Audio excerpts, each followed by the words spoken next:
All right, welcome back, everybody, to Madrid. And a pretty interesting day today. There's not too many, I guess, crazy. I mean, there's been a lot of withdrawals. That's what's kind of made this today a little bit interesting. But let's see what the number one looks like, because we haven't seen Sabalenka since the final of Stuttgart last week, where she lost to Penko. She is the defending finalist here. She's won this tournament before. She's the favorite to win, I would say, in this event, even though Swiatek is the defending champion. You'd say at this clay court tournament, Madrid is where Sabalenka would be favorite. But let's get the preview, because she's taken on Blinkova, who, of course, famously beat Raducanu last year at the Australian Open. That is why that's where she kind of made a name for herself. You can see there she's qualifier. Blinkova coming through Udvardi, who, of course, beat Eala last week. So, you know, again, maybe we're onto something here. And then you got Osorio taking on Mertens. The winner of this match plays the winner of that match going forward. I've also got Hurkacz on at the moment. He's losing. Fils is losing. Ruud is winning. Zachary is in a fight. Dash is playing as well. So we'll keep an eye on all of those matches. All right. Anna Blinkova, she's number 76 in the world. 26 years old from Russia. 5'10", right-handed. 10 wins, 10 losses on the year. No titles this year, but has got one career title. And her form hasn't been the best, but she did win the qualies to get to here. So she's put some matches together since then.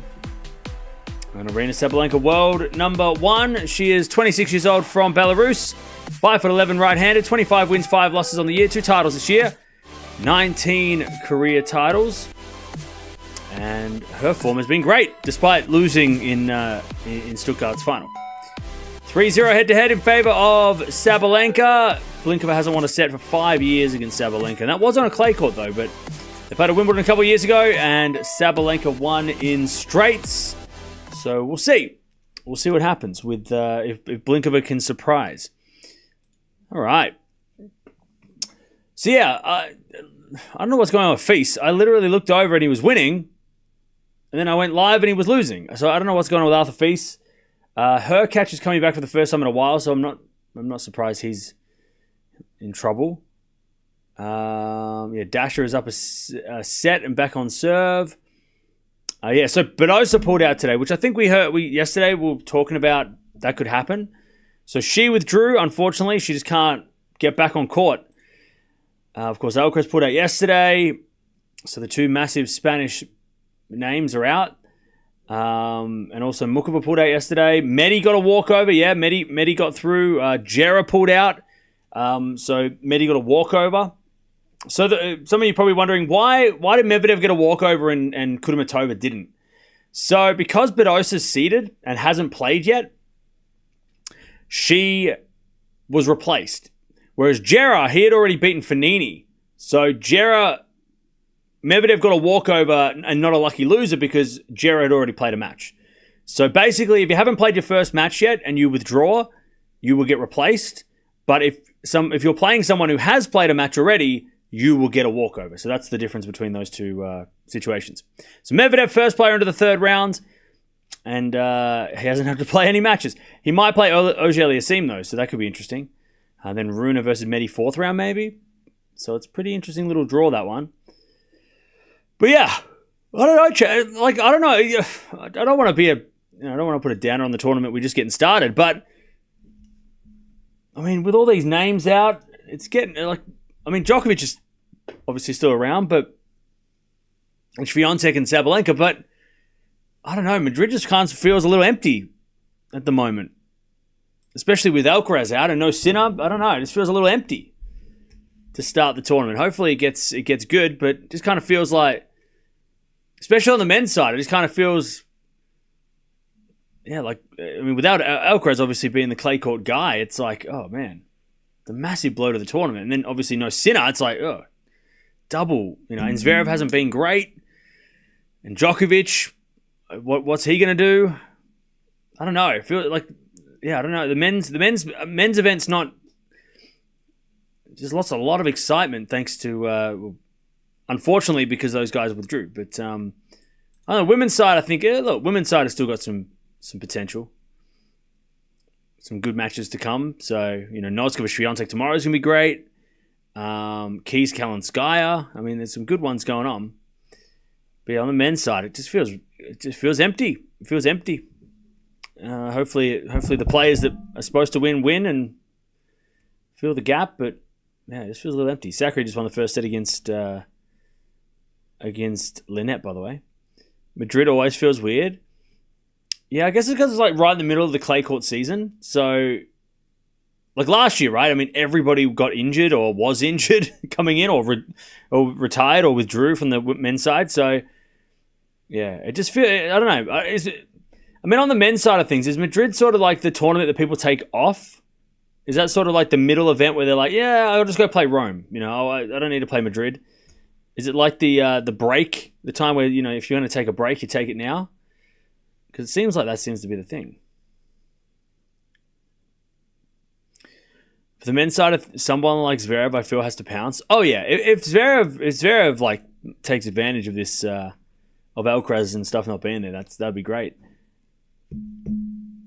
I mean, look, the tournament hasn't really even started yet. So if we start getting like we've already had massive names not playing. If we start getting a lot of upsets on the men's side, it's going to be real brutal. I mean, the last 2 years, right? I mean, 2 years ago, we had some random matchups. Last year was kind of random. Like 2023, right? It was the first time it was 2 weeks. We had quarterfinals where Alcaraz, Tsitsipas, Hashanov, Chorich, and then 4 unseeded players. 2 lucky losers. It was super random. Alcaraz obviously won. Djokovic didn't play. And Sinner also didn't play. And then last year, quarterfinals were a little better. Sinner, Alcaraz, Medvedev, Rublev, and then you had Lehechka, Fritz, Cerundolo, and FAA. So that was a better lineup, but you had Sinner pulls out, Alcaraz goes down injured, Medvedev retires, and then Lehechka retires in the semis, and then the final was a banger, but it was just a very... Like the top 3 seeds in the semis all got injured, or in the quarters got injured and then didn't play or retired. It was just... last year could have been like 1 versus 3, 2 versus 12, but it wasn't. So, I mean, last year was unlucky. Somebody said hospital open. That was that's harsh. But maybe true. It is getting that part of the year. It's been a long 4 months already.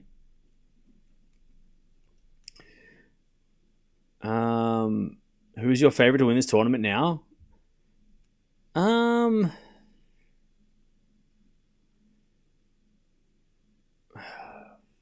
mean, look, I'll go Djokovic. I think Djokovic should win this event if he's healthy. I don't see too many problems for Djokovic. And when I say I don't see problems, I mean he shouldn't lose to Baez. He shouldn't lose to Rinaldi. He shouldn't lose to Tiafoe. He shouldn't lose to Draper on a clay court. I mean, look, maybe Berrettini beats him. Berrettini might take him out in the quarters. I could see that happening. But I don't think Djokovic is going to lose before the final. Like, I think you can name like 4 players that maybe Djokovic can lose to. Berrettini, maybe Musetti, right? Tsitsipas on a good day, maybe he has, he gets goes crazy. Maybe Draper, but on a clay court, we don't know. Demon on clay, I don't know. So Mahatch and Lehechka, they're, that on a semi-final though, they'd have to have a pretty good day. So I think it's probably Zverev. It's between Zverev and Djokovic, right? Zverev's draw is not too bad. It's not as good as Djokovic's draw, but it's still like it's manageable. He's got, Fils is losing right now, so that would help him a lot. Cerundolo's there though. That's not easy. I think Berrettini could beat Djokovic in the quarterfinals. Yeah, well, he could. Demon Musetti should take advantage of Alcaraz's absence. Yeah. Rune's draw, like I would have said Rune, but Rune's draw is kind of tough. He's got Caboli now, like today or tomorrow. I think today, right? And then Medvedev 4th round, he should win. But then you've got to play Rude, who I know he beat last week, but also like Rude's going to be out for revenge. Look, Rune's draw maybe isn't as bad as I thought. Maybe I thought it was worse than it was. Maybe Rune winning Madrid would be kind of awesome. Like, that'd be kind of sick. That'd be kind of sick if he did win.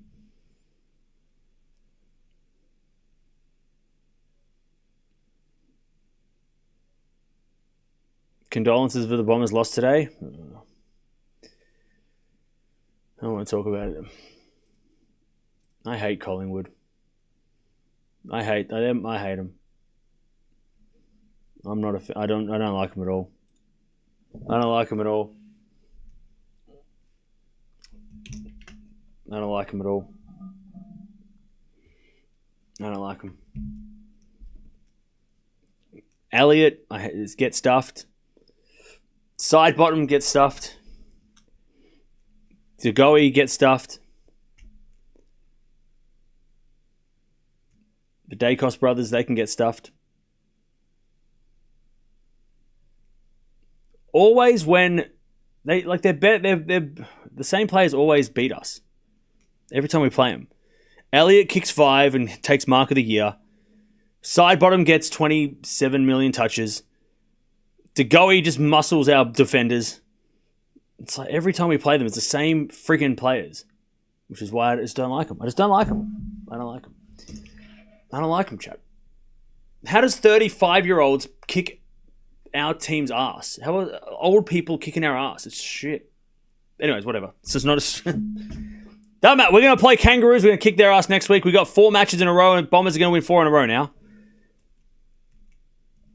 We're going to win 4 in a row now because we've got like Richmond, North Melbourne. I think we've got like another crappy team in there too. We got Sydney, which is a 50-50. We could win like the next 3 or 4. We could win them. How's your baseball team going? You want to kick me in the balls now? Like, what are you talking about? Yeah, we lost again. Whoop-de-doo. Yeah, we've got the worst record in the competition, all right? I get it. 4 wins, 20 losses, all right? I get it.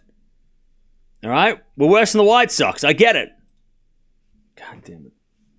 Anything else, Chad? Is Dasha losing? God, is Dasha winning? Good. Come on. I mean, she's about to win. Good. I hope she does.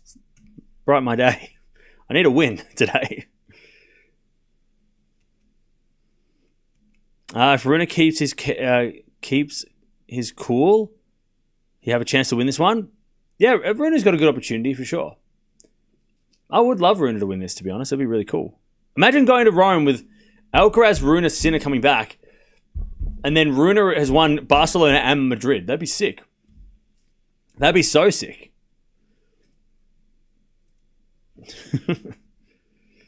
4 wins, 20 losses. Yeah.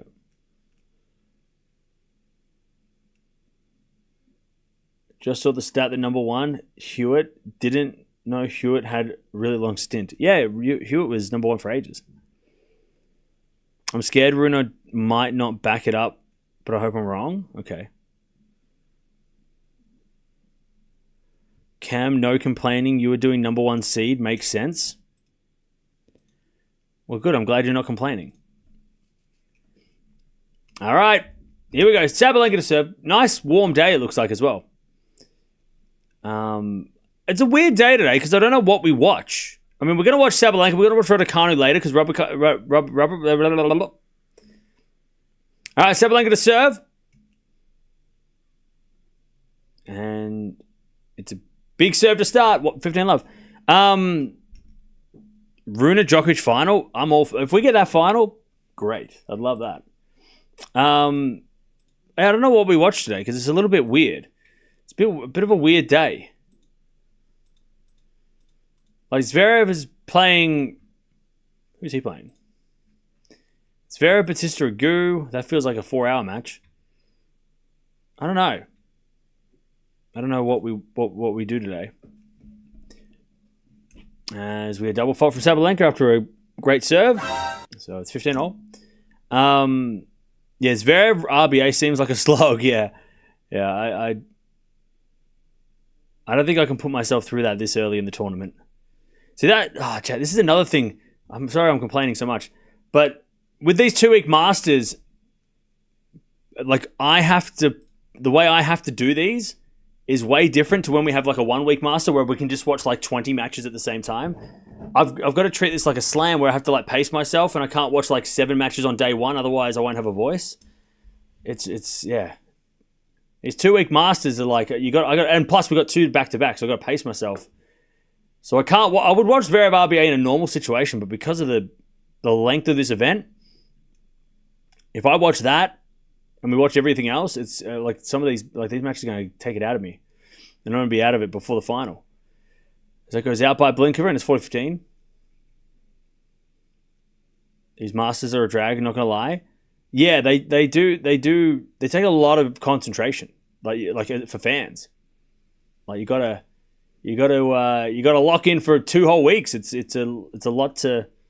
You can't even like take the first week off. You gotta be like with a normal tournament. You can take like half a week off and then come in on Thursday and see what's going on. But with this, it's like, I mean, yeah, next Thursday, I think are like quarterfinals maybe.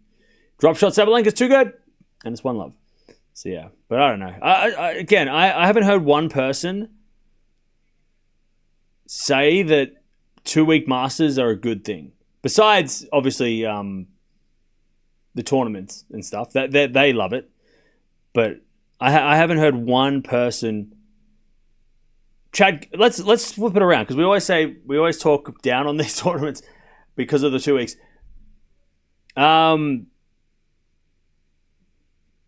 What's a good thing about 2-week Masters, Chad? Let's flip it to a positive. Let's look on the positives. What is a good thing about 2-week Masters? What is a good thing? Why are they a good thing? Like don't say nothing. Come on, you gotta find something. It's got to be one thing.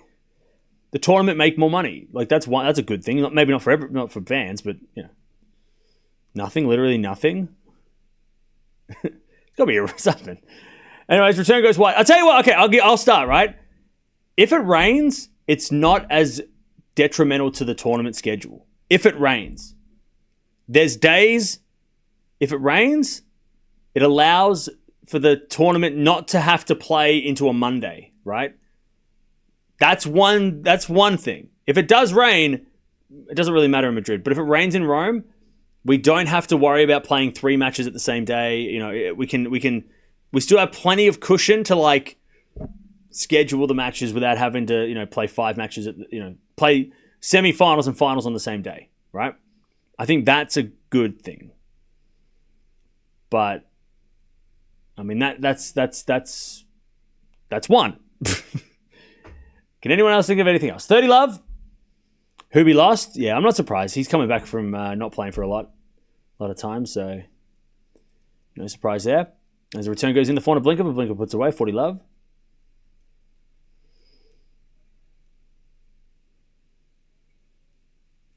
Fiance, for example, says that she liked it because she can practice on the days that she has off to focus on particular shots. Okay, that's good. I mean, that's what it's there for. I think that's what the tournament sort of have. The reason why it's 2 weeks is a good thing is because every second day you don't have to play. You don't have to play back to back to back to back to back. Like you have days off where you can recover. You know, that's sort of how they shaped it, right? As a backhand winner from Sabalenka, 40-15. So yeah, I mean, yeah, you can take the off days to practice things that you didn't do well in the match before, and you know. But I wonder, does it stop momentum? Like, is it a momentum stopper when you have like yesterday? If you won yesterday 6-2, 6-2, and then you had to take today off, and then you don't play till tomorrow, is that a momentum killer, or is it not? Is it only a day? I mean, they do it at slams, right? And the momentum doesn't seem to die there, but. Like, is it a bit of a momentum killer to not play back-to-back days? I don't know.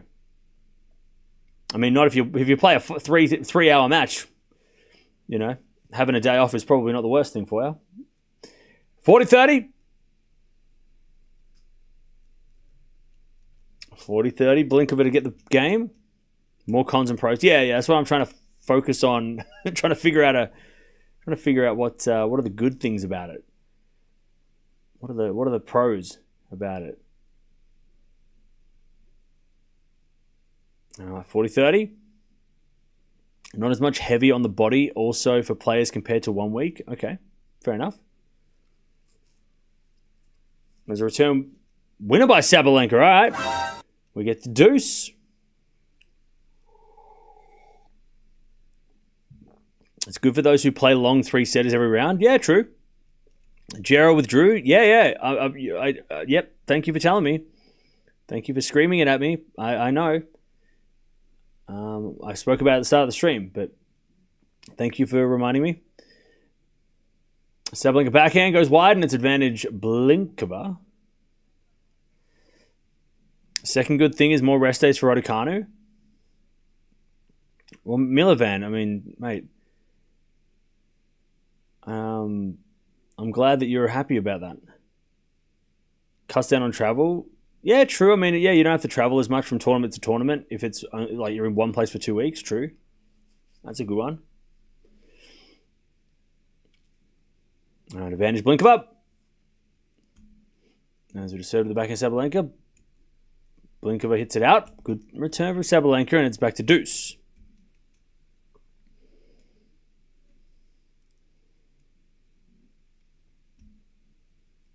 Do you think Zverev has a chance to win Madrid? Yeah. I think especially after last week, I think he got his swagger back. So, yeah, I think so. I think Zverev's got a good chance. By the way, Dasher's got match points. Come on, Dasher. Please.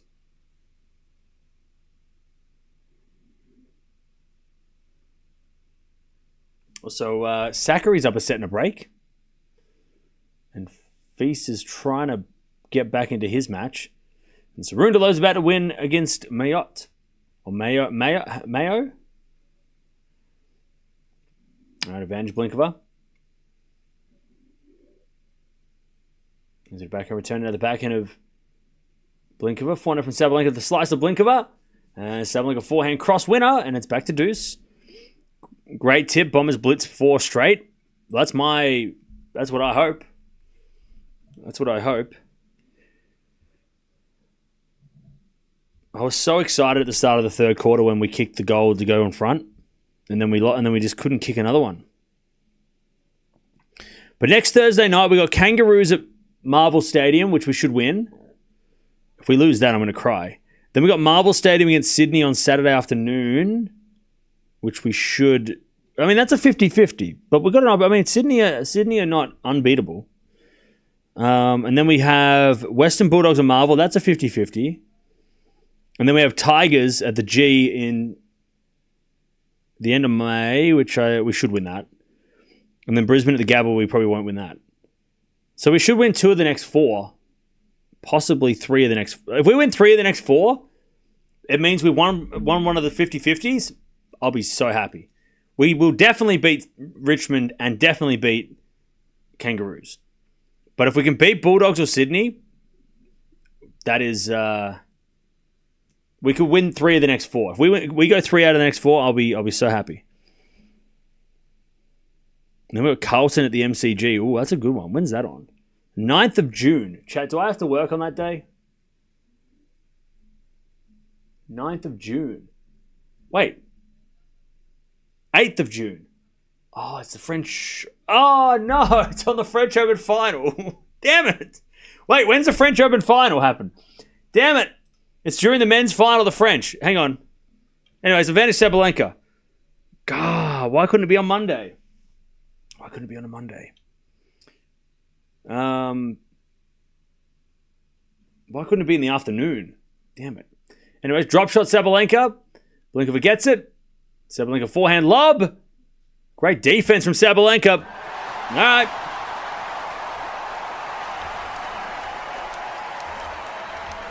When was last year's final? What time was last year's final, chat? Does anyone remember? Maybe it could rain in the final? Won't matter. When did the French Open final started later, right? Like it doesn't start like it on time. Anybody remember?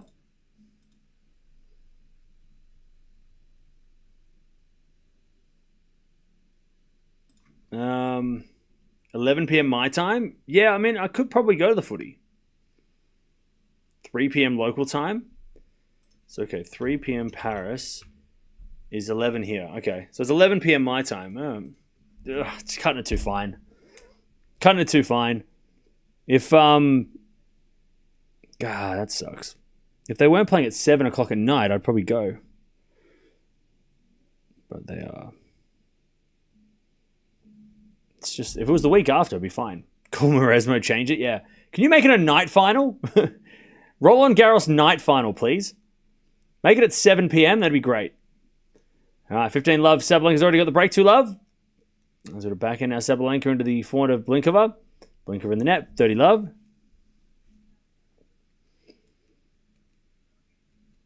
30 love. Eva Lees will beat Pegula. I think Lees looks better. Clay court player? Okay. Skip the final for the footy? Yeah. I'm just not going to watch the French Open final. Why? Because I want to go to the football. All right, serve is a let from Sabalenka. Now, I think once Wimbledon's done, I'm going to really middle of July. I'm going to go to a lot more games in the second half of the year. Yeah. So wait. So we've got 1, 2, 3, 4. So 5 games. After Wimbledon, there's 5 Essendon home games. So maybe I'll go to a couple of those. All right, 4 now from Sabalenka. 30 love. She hits it in the net. 30-15.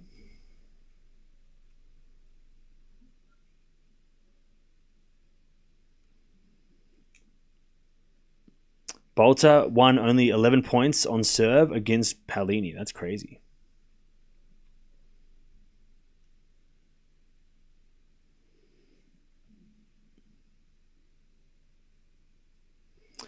All right. 30-15. Serve goes in and Blinkova hits a great return back. 30-all. So Dasher won. Oh, yes. Thank God. I needed that. The snail is starting. Oh, no. Dasher will take on either Alexandrova or Danilovic. Damn it. Very hard. Both very tough matches.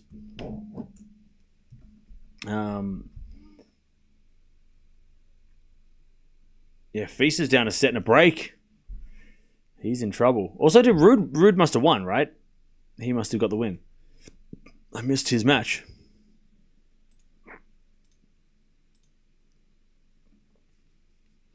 30-all. Serve to the front of Blinkova. Return goes in the front of Sabalenka. Blinkova backhand. To the backhand of Sabalenka. Hits it in the net with a slice drop shot. Yuck. 30-40. Blinkova to get the break back. 30-40. Snail is Felix, yeah.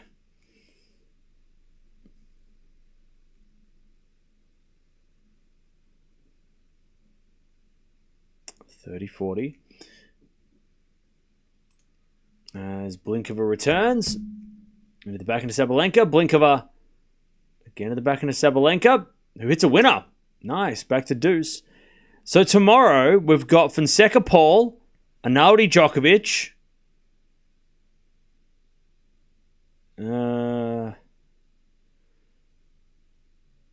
Grigspor Draper is kind of interesting. And then on the women's side, we've got Swiatek Noskova. Vekic Navarro is kind of interesting. Yeah. So we've got a few matches to watch tomorrow. Yesterday, your Yastrzemska Goff match was awful. Yeah, I saw the score. It looked close, but that doesn't mean it was quality. I know Goff was down a set. I think she was down a set and a break at one point, right? And a forehand in the net from Blinkova. Advantage Sabalenka. Felix should be done by the time my groceries are out. They're 2.5 hours. Dutchie, yep. You're spot on. I don't think he'll win quickly.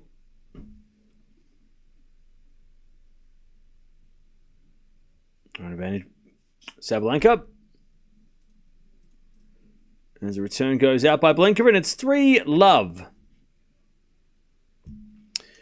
3-love Sabalenka in 16 minutes.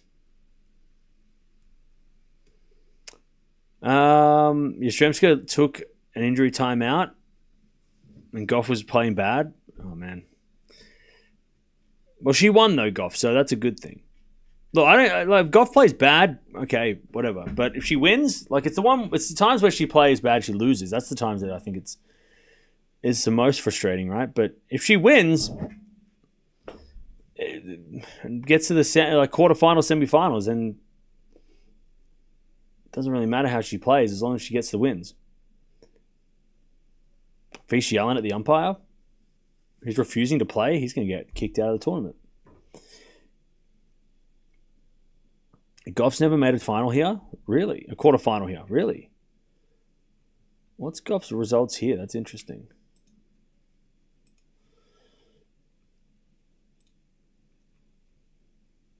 So Gauff's best result here is a fourth round, which was last year, which is basically what the quarterfinals were anyway. So fourth round last year, she lost to Keys in 3. No surprise. Keys is tough. She played Yastrzemska here last year, won easily. Not so much this year. And then 23, she lost to Badosa. Straight sets again, not surprising. You know, Badosa's not easy, not at home. And then she lost to Halep in 2022 again, not super shocking. And then 2021, Chad. I'm looking at the draws from 22 and 21 when they're only 1 week. They look so much better. Chat. Can we go back to one? I'm looking at it's ruined me. Before 2022, the draw looks so much better. It was no one gets a bye in the first round, so all the seeds play, and it was 1 week and it was 6 matches. Whereas I know like just get rid of make a 2-week Masters, but get rid of the fourth round. 64 player draw. It's just so much better. It just looks so much cleaner on the draw sheet as well. Like Sabalenka and Swiatek were playing first rounds, not against each other, but in general, so much better. So much easier to understand rather than having to wait like 3 days for the seeds, Anyways, Gauff lost to Pliskova first round of 21, which Pliskova was seeded and Gauff was unseeded, so yeah. But Gauff's draw is not bad, right? I mean, she's got Bencic, fourth round could be tough. And then Keys quarterfinal, but not easy, but manageable. First round's off, and for the seeds gives them more time for fancy dinners. Yeah, I guess. 30 all.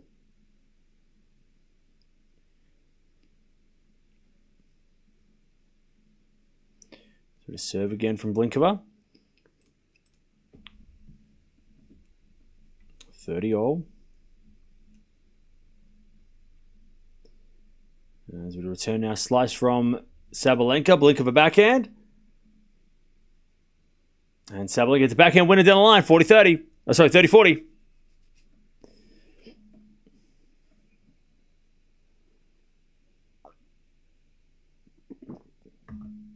All right. For a double break.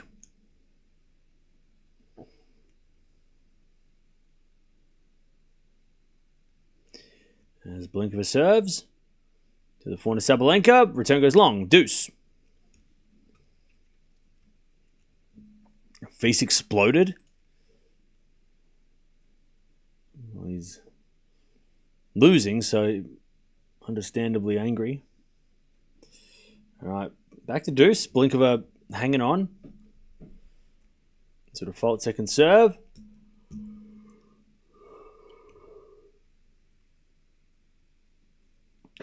Second serve, Blinkova.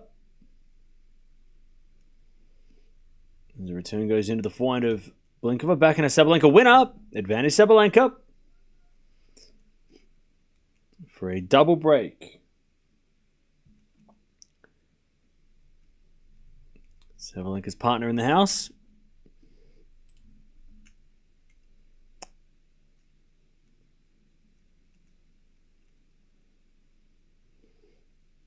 As we bit of serve from Blinkova to the back of Sabalenka. Blinkova forehand. That's a great shot. Sabalenka can't get it. Back to deuce. Back to deuce.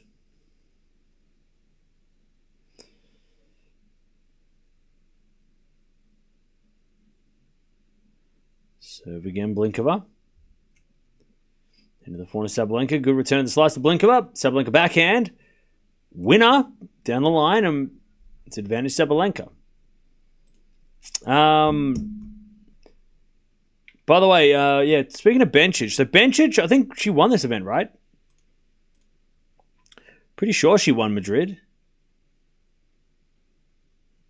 No? Why did I think she won this tournament? She won Canada. She won Dubai. She made the semis here in 2019. Lost to Halep in 3. Ooh. Oh, she beat Osaka here. That's what I get confused. Okay. Sabalenka breaks. 2 breaks, 4-1. 4-love, sorry. Yeah, I'm getting confused. So she beat Osaka, who was world number 1. So she must have got one of her best wins here. But I keep confusing that with she won the title. But she had a great win here against Osaka back in 2019. And took out Osaka in 3, which was a huge win, beating the world number 1.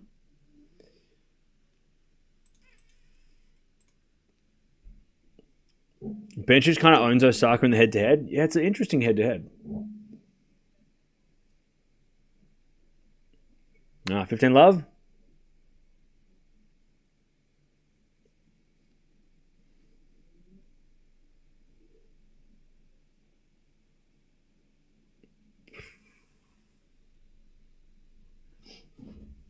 As Sabalenka serves a fault, second serve.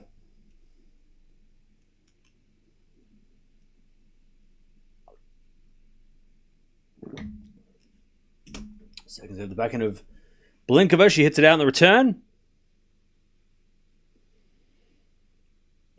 And it's 30 love. Oh, no. Why did I bet Adelaide to win? DJ, tell your team to get better. They're down by 30. What the hell? Why did I pick Adelaide? All right, 30-15.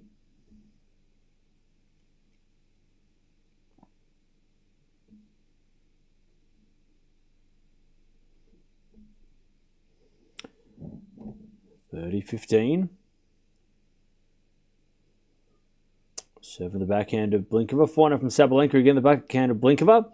Sabalenka forehand to the forehand of Blinkova. In the forehand, Sabalenka on the stretch. Blinkova can't get it. 40-15. Why did I bet Feast? Well, he hasn't lost yet, so save your tears.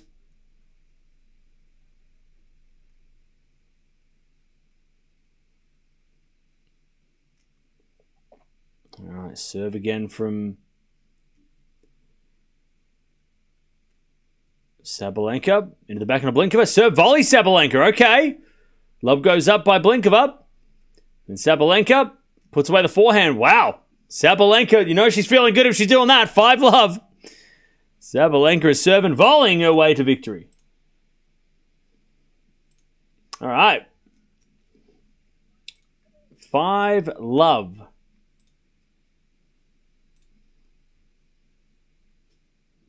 Five zero.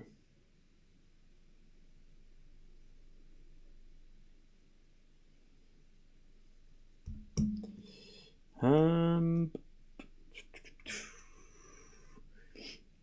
right. So yeah, Poprin versus Bublik just started. And also Cerundolo versus FAA. That has also just started. Sakkari's up 5-3 in the second against Lynette. She's about to win, unless something bad happens. And Jabeur is up, is about to play Uchiyama. All right.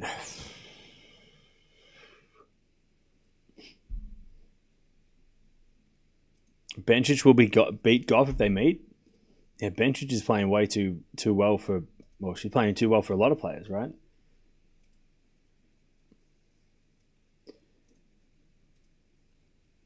Sakari versus Paolini. I don't know if it's interesting or Paolini wins easily. That is interesting. Is that actually going to be a match? Ooh. That is an interesting match. That is an interesting match.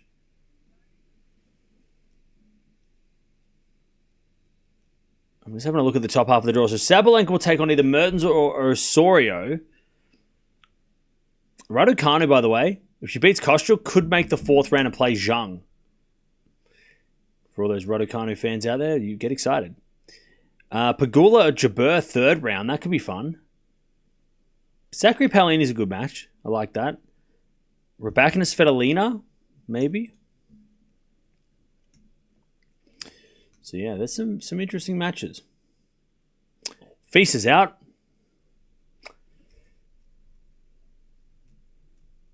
Ah, 15 love.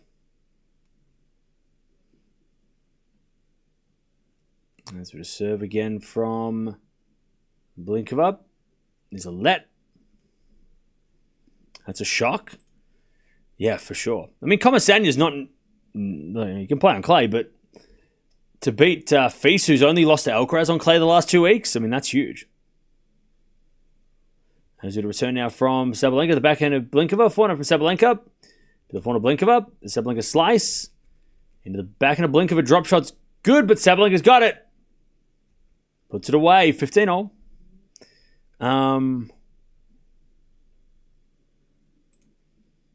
What was I going to do? I was going to look something up. I forgot what I was going to do.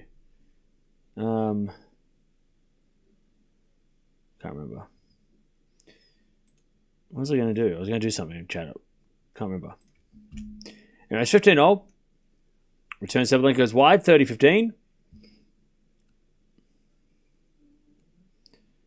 30-15.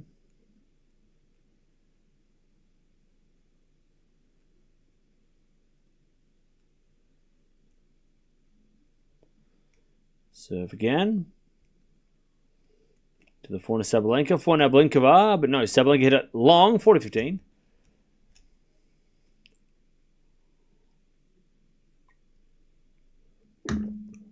Amazing lineup today. That's pretty good. 40-15. As the backhand return goes the backhand of Blinkova. Slice from Sabalenka as Blinkova comes in with a backhand. Sabalenka backhand passing shot winner though. 40-30.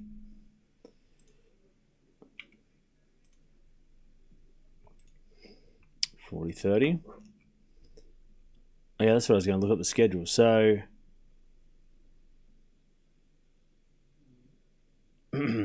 China taking on Quarter now, and then Cartel versus Svitolina, then Raducanu Kostyuk. So we've got some time as Blinkova wins the game and gets on the board. 5-1. 5-1 Sabalenka.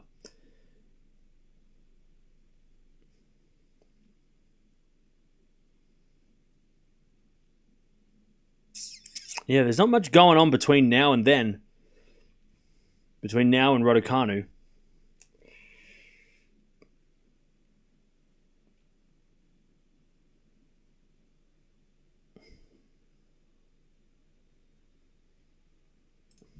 See, I don't know. As Blinkova hits a lovely backhand winner down the line. 15. I love 15.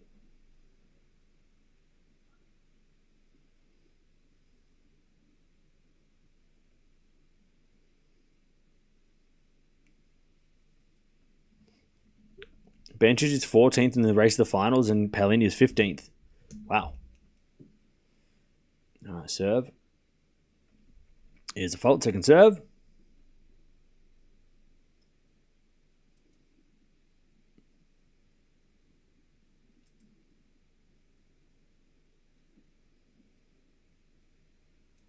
The return goes out by Blinkova. 15-all.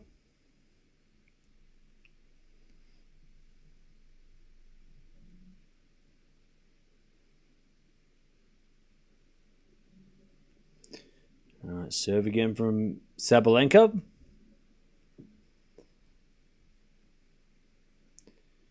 Into the backhand is a let. Zachary wins. Nice. Zachary Paolini. Okay. Interesting match. Sabalenka serves again. Fault. Second serve.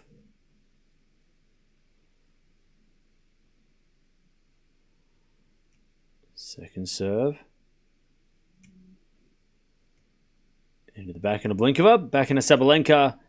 To the backhand of Blinkova. Into the forehand of Sabalenka. As Blinkova hits a forehand into the net. 30-15. Zachary's getting form slowly. Yeah, she just needs a good. Like if she can, I mean, look, Paolini's not going to be easy to play, but if she can beat Paolini, maybe she does get to the quarters, and maybe that kind of. By the way, Zachary just reunited with her old coach this week, Tom Hill, who coached her to like the best results of her career, right? So having him back on board and them getting instant results is huge for her confidence. So that'll be really interesting.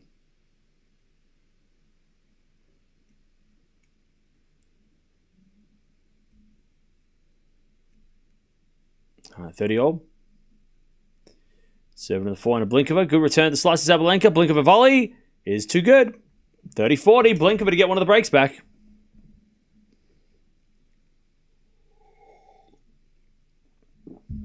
$30-40.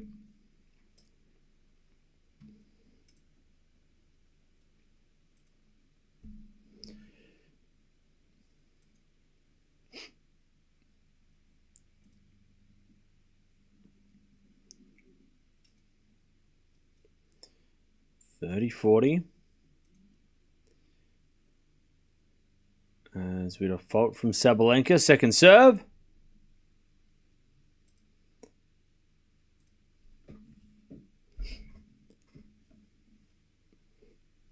Second serve.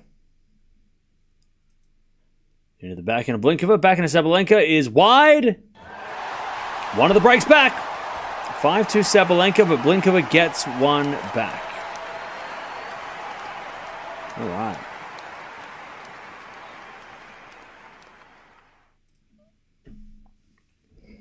All right. Raducanu being still at 10 with barely playing this year is crazy. Yeah. I think Raducanu will make the quarterfinals instead of Paolini. Okay.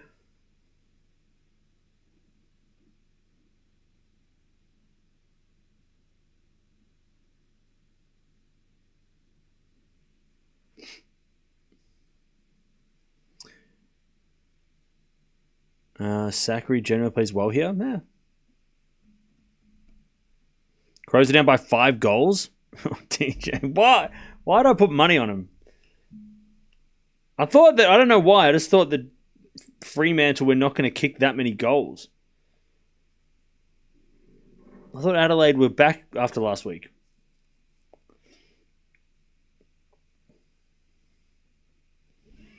I don't know. They'll come back. Go Freo. Okay.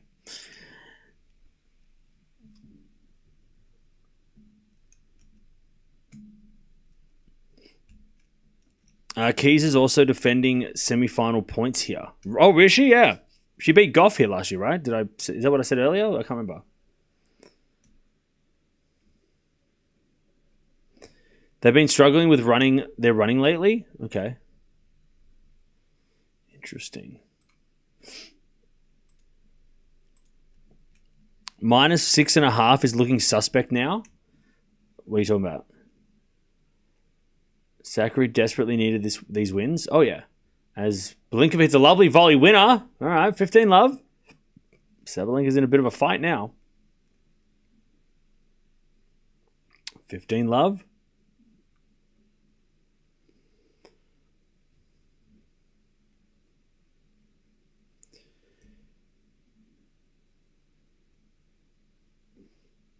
That's for a serve.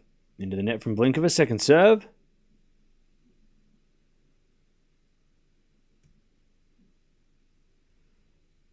Second serve. To the back end of Sabalenka, who hits a return out, 15-all.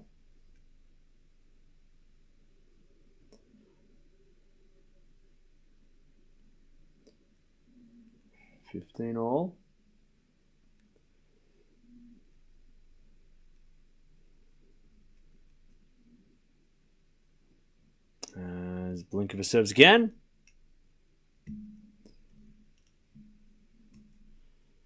Fault. Second serve.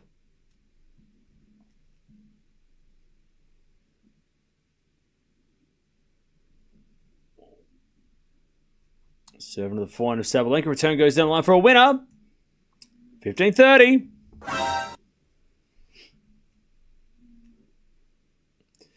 Hopefully Raducanu wins today. Yeah, well, we'll be watching her hopefully soon, so Kostruck Raducanu should be interesting. Kostruck's not been great, so it's a good opportunity for Raducanu. Is it a fault from Blinkova? Second serve.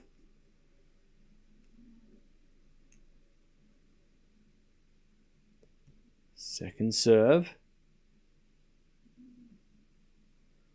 Into the forehand of Sabalenka. Return the forehand of Blinkova. Sabalenka in the net. 30-all.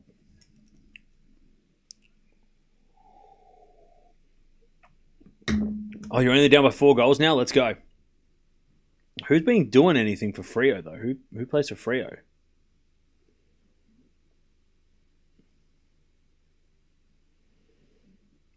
Yeah, Thilthorpe, or whatever the hell his name is. He's got to kick like all the goals, right? You're down by 36. Anyways, set points, Sabalenka, 30-40. 30-40. Comeback starts now, exactly. 30-40.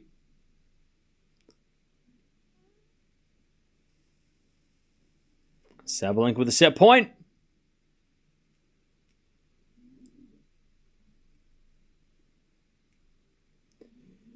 Serving to the forehand of Sabalenka. Return is out. We get back to deuce. Set point saved.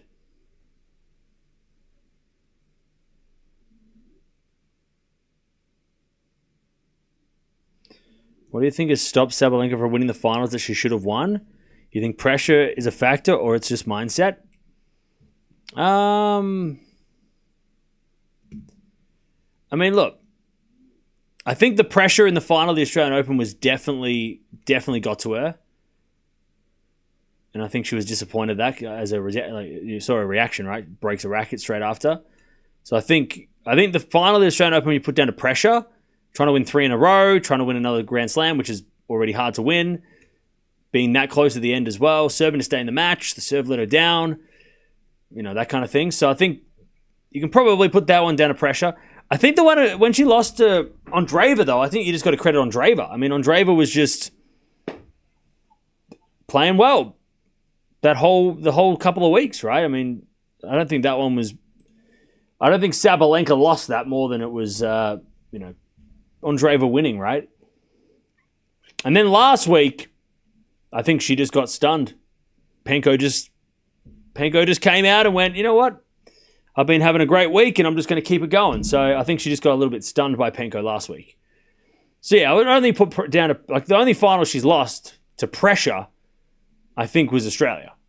The other two finals she lost, I think, were down to her opponents just played better, and her opponents were, I know she was up a set against Andreeva, but again, you got to credit Andreeva for fighting back, right? But the Australian Open final, I think that was the one that got away. I think that's the one that she knows she. And again, at the end of the match, serving to stay in the match 6-5, and then the serve gets broken to lose. I mean, that's had she lost in a tiebreak, maybe it wouldn't have been as hard to take. But getting broken to lose the final, that one you got to put it down to pressure. All right, 15 love is a return from Blinkova. Goes to front Sabalenka. Blinkova down the line to the back end of Sabalenka. In the back end of Blinkova. And Blinkova hits... So Sabalenka hits it in the net, I think. 15 all.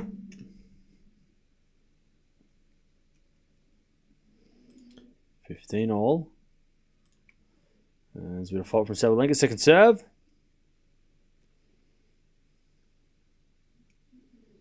Second serve. There's a return now out by Blinkova. And it's 30-15.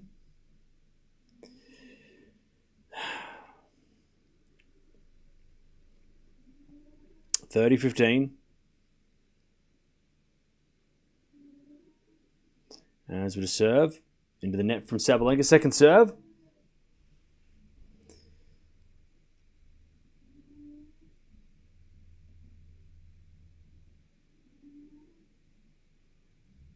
As with a double fault Sabalenka, and it's 30-all.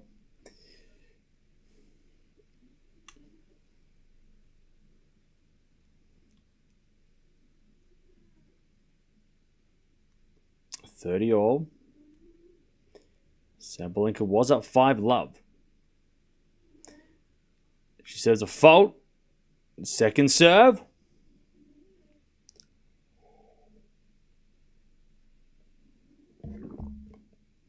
Second serve. Double fault Sabalenka. Jeez, all right. 30-40, Blinkova to get back on serve.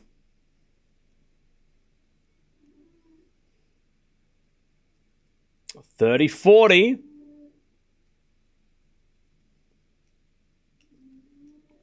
Chat, should we add a new rule? No complaining about matches we watch or don't watch. I feel like that is becoming more and more of a thing these days. And I feel like maybe that should be a new rule. As that goes out by Blinkova. And we get back to deuce. Because I'm just noticing, like, the last few weeks, a lot of times people come in here and just say, like, why are we watching this? Why aren't we watching this? Why didn't you watch this? And I'm like, getting sick of it. It's getting annoying. Like, it's getting a little repetitive. Sabalenka hits in the net. Advantage, Blinkova. Exactly, it's annoying. Unless it's an ongoing complaint. Now, it's usually just like the same people saying the same thing. That'd be good. Stamp out that. I agree. Make that a rule.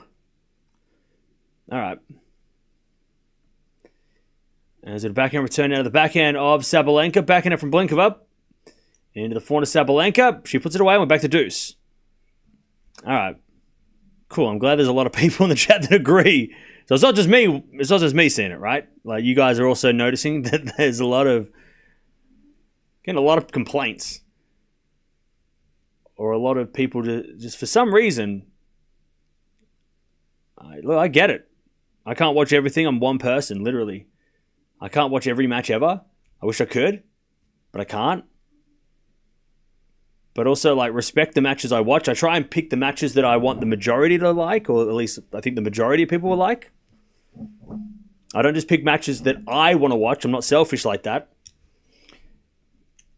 Advantage Sabalenka. I could, though. I could just watch my favorites and then just, not watch anyone else. But I try and think of, okay, that's a good match and I think people would want to watch it, so we'll watch it.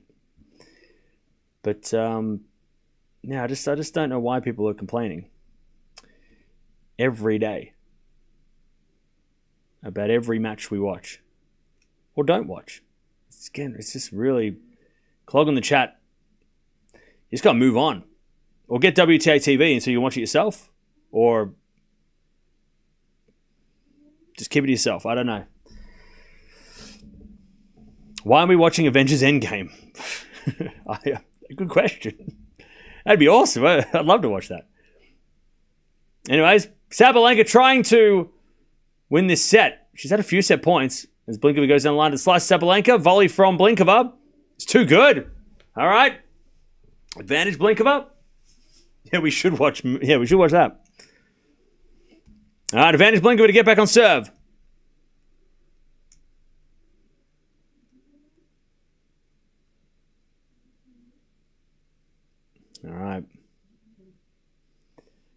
Advantage Blinkova. Sabalenka's had multiple set points as well. Is it a fault from Sabalenka? Second serve.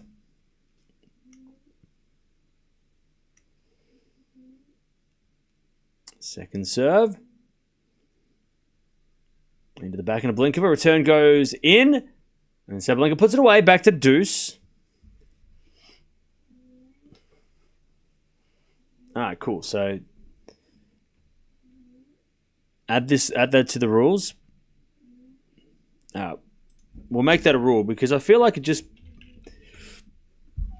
Like if a lot of people are asking me, that's fine. But when it's like one or two people every day asking the same thing, I feel like you just got to move on.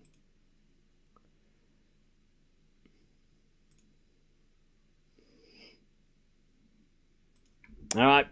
Sabalenka trying to win this set as Blinkova puts a lob into the sky. And Sabalenka bounce smash. Puts it away and it's advantage Sabalenka.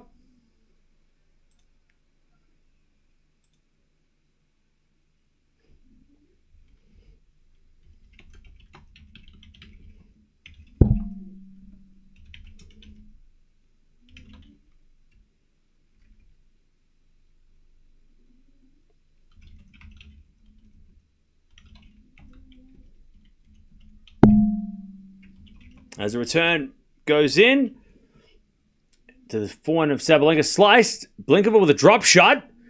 Sabalenka gets there with the backhand slice, but hits it out. Oh no, she hit it in. My bad. I thought it bounced wide. It was in. Blinkova made an error, and Sabalenka takes a set.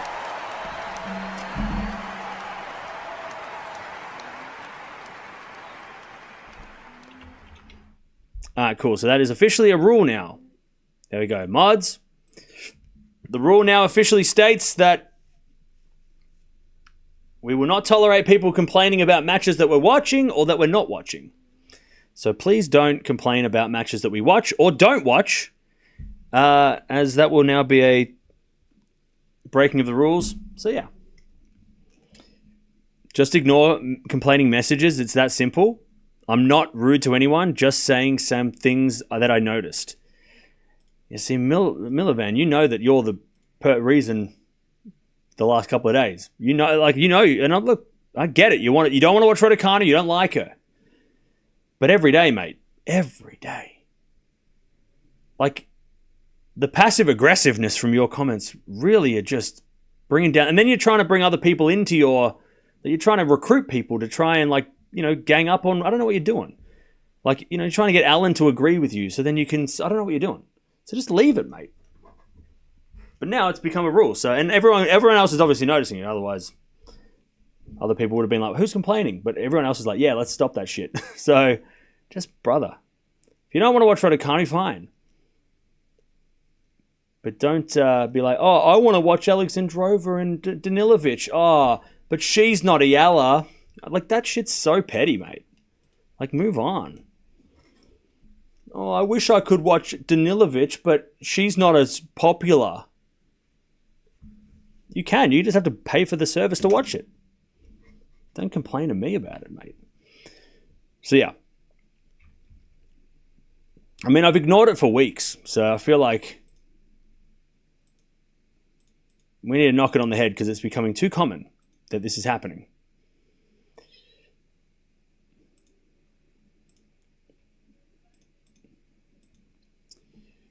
All right.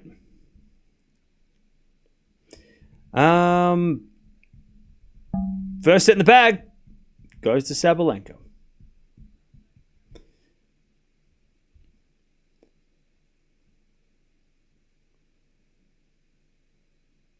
Can I complain about imaginary matches? Why aren't we watching Sampras Alcaraz?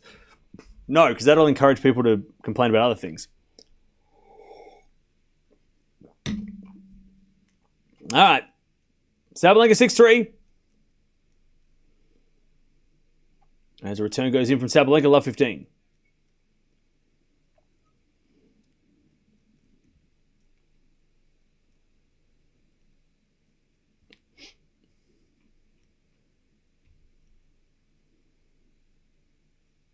It's my birthday tomorrow, so I might get a membership. Hey, congrats. Happy birthday to Michael. Return winner again by Sabalenka, love 30. Love 30. It's hard to ignore people when they spam and clog up the chat. Yeah. Yeah. Like, if it was just today that this has happened, I'd be like, I wouldn't talk about it, but it's like it's multiple people over like weeks and weeks and like almost months of tennis. Like months of matches. It's just like we just gotta. It's becoming a problem. The Sabalenka gets it out 15-30. It's becoming I find it a problem. I think it's a problem.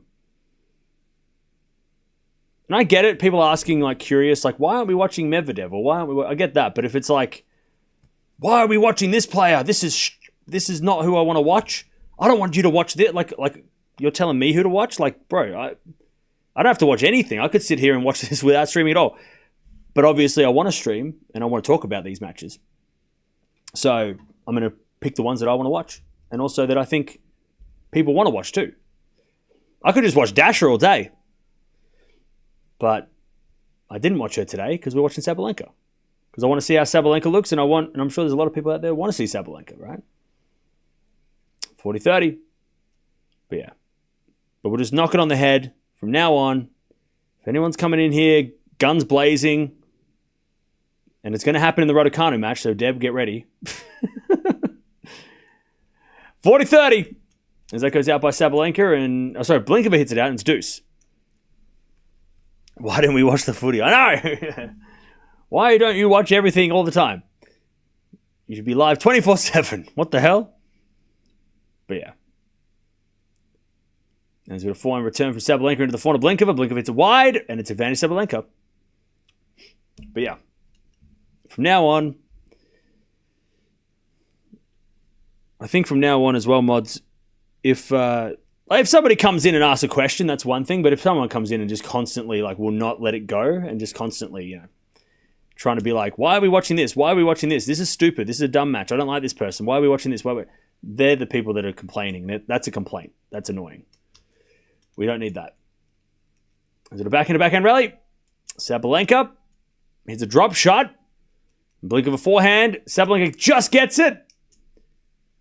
And Blinkova can't get it back. Nice work, Sabalenka. Agree? Okay, good. Good. Unanimously agree. There we go, chat. See? Who said this was a dictatorship? This is a democracy. I asked you if we should add a rule. You all said yes. Well, majority said yes. And the mods agree. So there we go. Rule in place. No more complaining about matches that we are watching or not watching. That will be you will be timed out, or your message will be deleted because people don't want to read that, and people don't want to. I don't want to talk. I don't want to. I mean, I feel like I've already made enough, talked about enough. Yeah.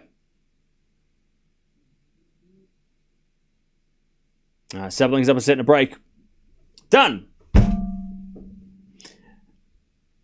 As a return goes out from Blinkova, 15 love.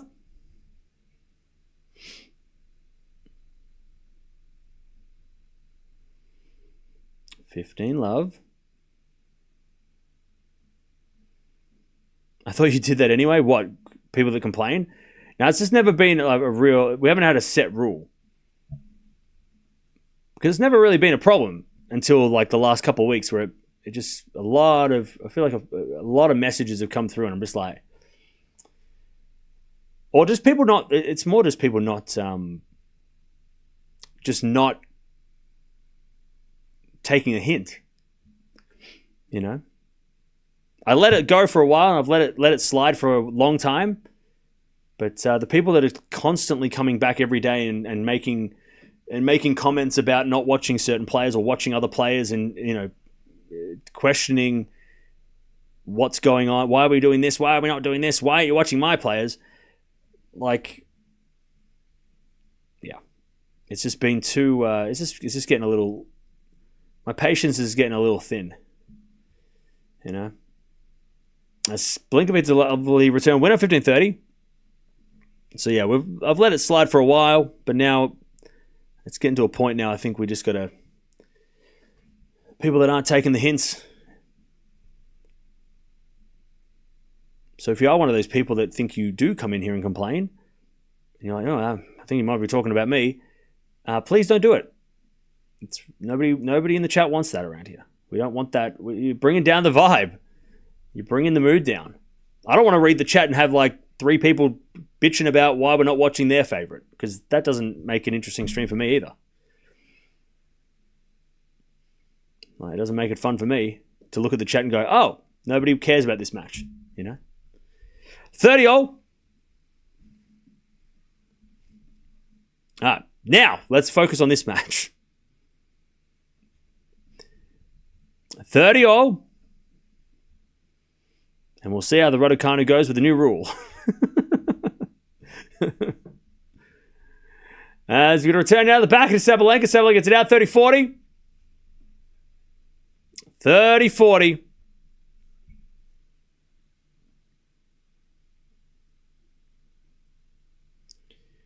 30-40.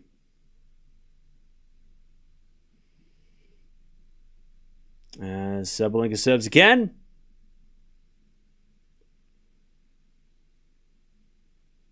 Upsets have started. Yeah, Feast already lost.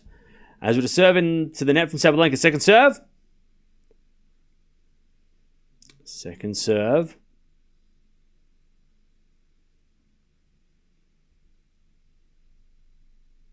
Into the back end of Blinkova. Then Sabalenka gets a winner down the line. Saves the point.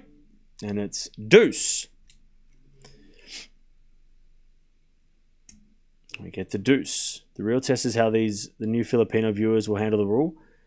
No, I don't think anybody none of the Philippines viewers are going to be complaining about the matches. They should be fine. I don't think there's any problem there. All right, deuce. As we're just serving to the front of Blinkova. Blinkova in the net. Advantage Sabalenka to go to 2-love in the second.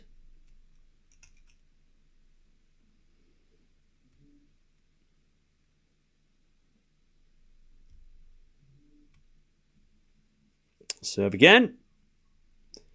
As the return goes the backhand slice. Sabalenka. Drop shot is good, but Blinkova got there but missed it. All right, 2-love. 2-love Sabalenka.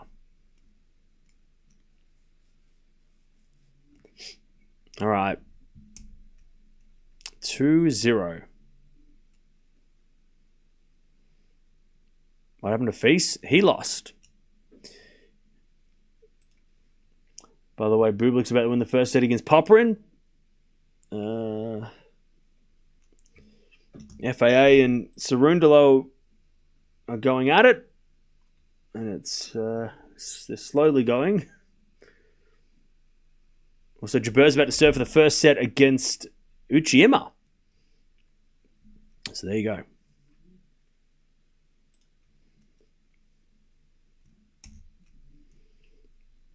Serving to the back of Sabalenka. Return in the net. And it's 15-love.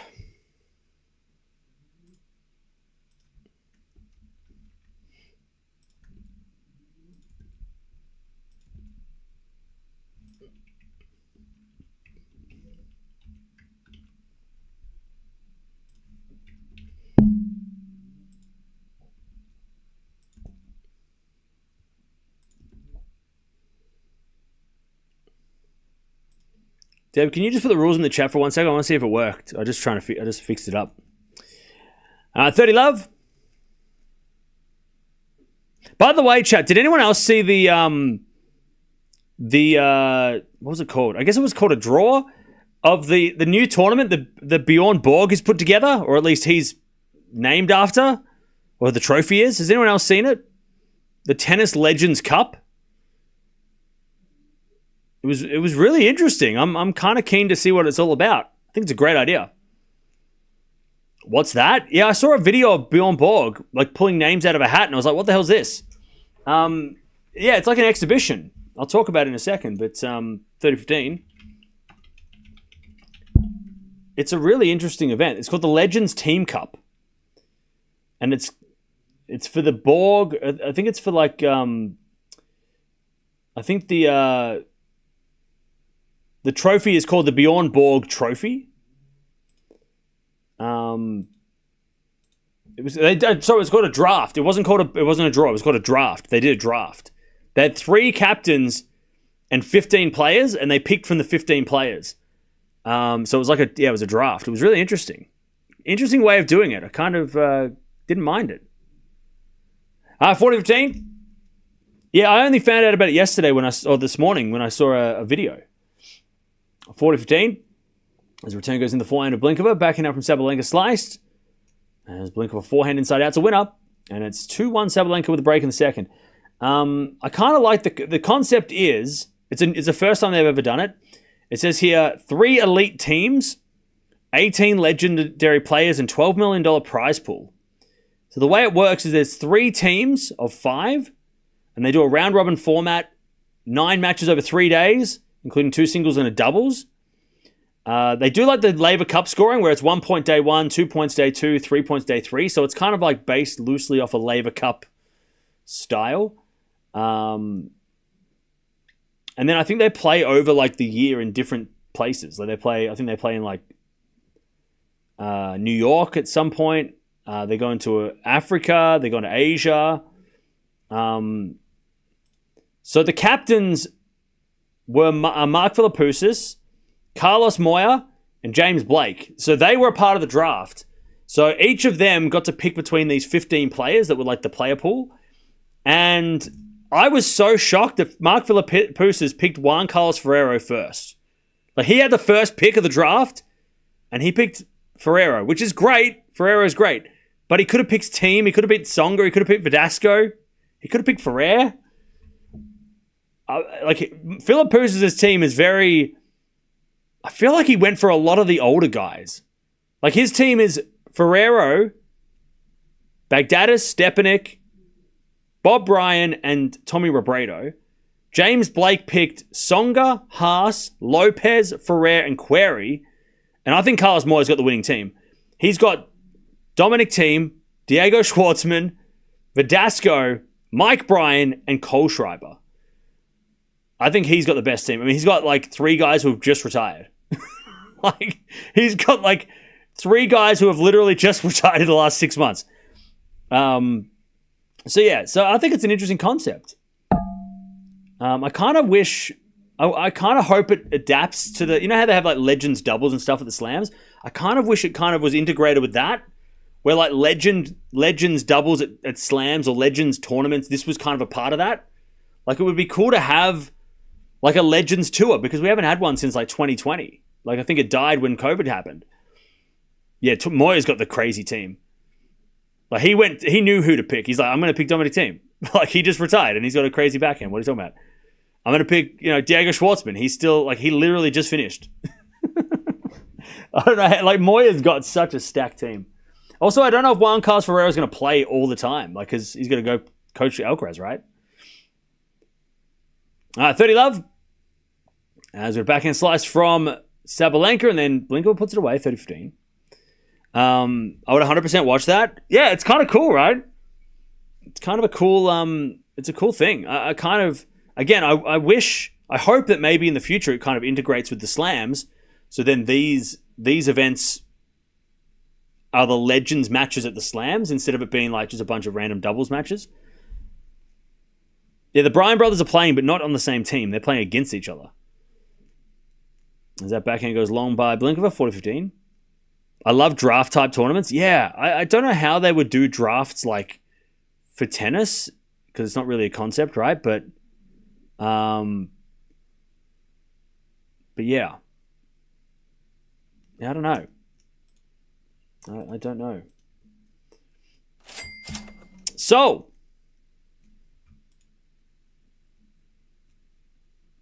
Lady Thor is back. Oh my god! Let's go, Saba. Ho, ho, ho! Exclamation mark. Thank you, Soul, for the donation. Appreciate that. Yeah, sorry, I didn't. The TTS was off, but it's on now. Thank you for the 26 months as well. Appreciate it. Thank you as a tier 3 member. Thank you for the 26 months. All right, Sabalenka with a set and a break here. 40-30 as she serves in the back of Blinkova, but it's a fault. Second serve. Second serve.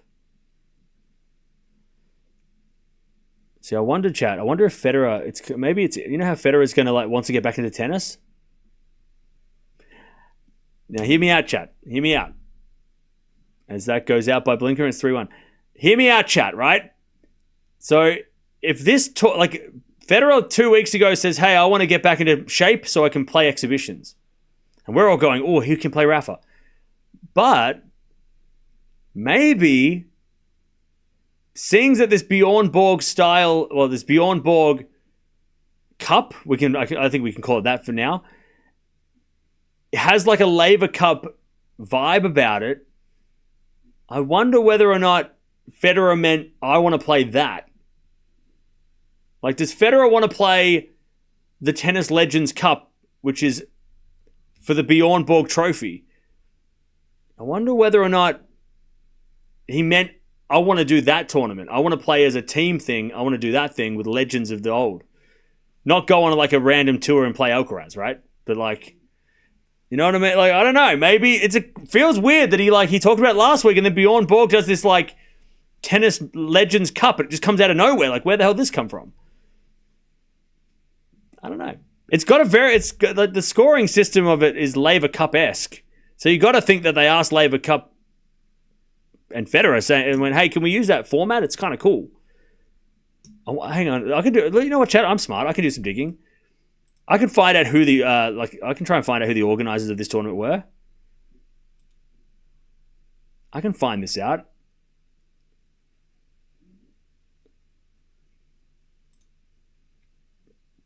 I can find out. I'll find it out. Here we go. The idea began in 2019, apparently. Okay.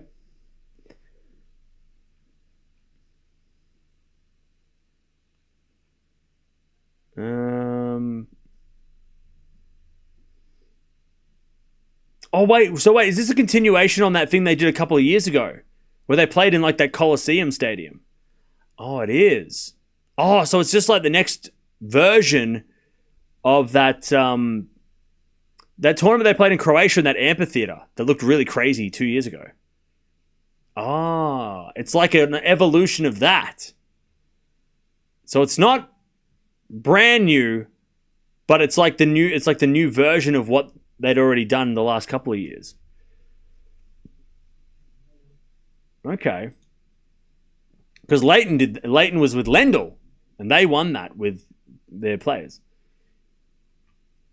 Okay. Again, I wonder though if Federer is referring to wanting to play this, not go out and do his own thing. He wants to go play this, maybe. I don't know. 30-all, by the way. Sabalenka looking for that double break. Is Raducanu winning today? Yes, but I think it'll be tough.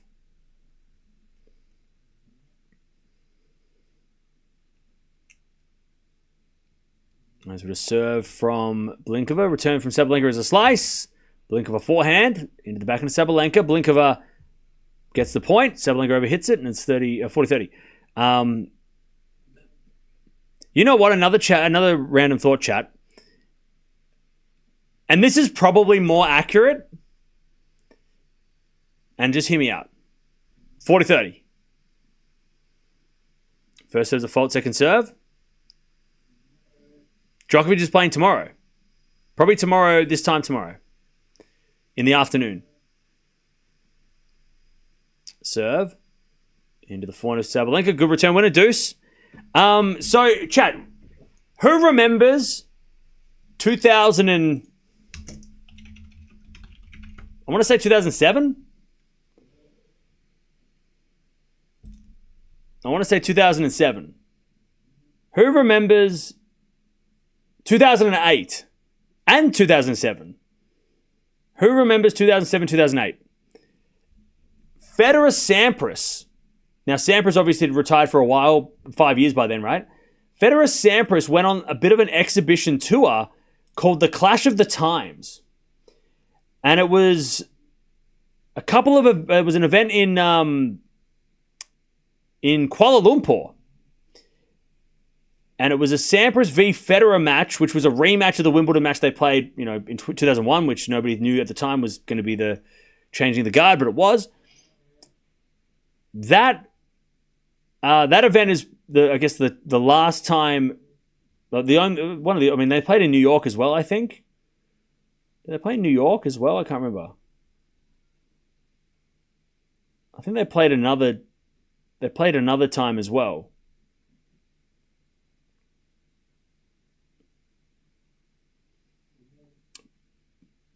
Oh no, so did they play in Seoul and then also in Kuala Lumpur?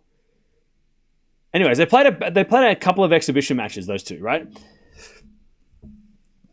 You remember those? Yeah. As Blinkova gets the game 3-2, Sabalenka leads with a set and a break. Yeah, so, and look, obviously Sampras was a lot further. Like he hadn't been in tennis for so long, and even when he retired in 2003, he was definitely injured, and it was definitely, his body was done, right? So playing Federer in 2007-8 was harsh because 2007 Federer was prime, right? But those events are probably what Federer wants to replicate because, chat, what match have we not seen that everybody in the world wants to see? What is the match that we haven't seen? We've never seen before. Never happened. We've never seen it. But everybody in the world would love to see it. And people in this chat always talk about what if. What is the match that we haven't seen that we all want to see? Federer Alcaraz. Exactly. And I reckon, and it's probably not a stretch to say this because I'm sure it's probably the answer, Federer doing those exhibitions back in 2008 or 2007 against Sampras because everyone wanted the rematch, right? Because we didn't realize in 2001 we were watching the great Wimbledon champions clash, and changing guards and all that stuff. So Sampras retires, Federer then goes on a tear, and then they go, oh shit, we got to capture this before Sampras gets too old that he can't, it's not competitive. So they did those exhibitions where Federer, Federer still won and it was, close, but, and it's an exhibition. But I feel like maybe that's where we're at right now. Like the tennis world are going, God, how good would it be to see Federer Alcaraz? Man, I wish we saw that. And Federer's probably thinking, I've got to get back in shape. We could do that. And I'm sure Alcaraz has been playing Rafa in exhibitions, so he's not going to say no to exhibitions. But I feel like an Alcaraz-Federer, maybe a 3-part series, maybe through Asia, maybe through South America, wherever it is. I feel like that might be it. Like that might be again, I know I said maybe Federer's coming back for this tour. It feels more like he wants to give everybody that Alcaraz-Federer match that we never saw. That we didn't get to see because we just missed out, right? Federer was injured when Alcaraz was coming up, and then they didn't cross paths. But it wouldn't be too late for Federer because he's like, what, 41? I know Alcaraz is 21, but it just feels like if Federer was just wasn't playing in pain, it would be a competitive enough match. If Federer was 50 and doing this, and it wouldn't be as interesting, I don't think. But I feel like right now is the time to do it. Alcaraz is obviously doing some crazy shit. Federer, he's not that old. Like, he could maybe get himself ready for those events. I feel like that might be it. That might be the move. That might be what we're going to get. I don't know anything you don't know, but maybe that's why Federer made the comments about, I want to get back into exhibitions to maybe set up this tour, 3-part, versus... Alcaraz is the exhibition guy. Like, if you look at the exhibitions, he's played in every one of them. Last year, Netflix Slam. He played in, 2 tournaments at the end of last year, or 2 events last year. Madison Square Garden, right? He played Tiafo, right? He played the Six King Slam. Alcaraz is kind of the exhibition player. He plays so many exhibitions in his spare time, right? So that would make sense. And I think did we see Federer Sinner? I don't think we did. But I think Federer Alcaraz is the one that everybody wants to see. That's the one that especially because Alcaraz won Wimbledon's. I think that's the difference. And I reckon it might happen this year, chat. I reckon if Federer is getting ready, maybe at the end of this season, December, maybe we'll get a Federer-Alcaraz exhibition 2-part series, wherever the hell it is. Maybe it's in London. Maybe it's in America. I don't know, but maybe at the end of this year that might happen. Maybe that's what Federer said by, training to play exhibitions. Maybe he's talking about playing Alcaraz. Somebody clip this just in case, because it would be ridiculous if it was true. But it would be so exciting. Oh, that's so exciting. Can you imagine?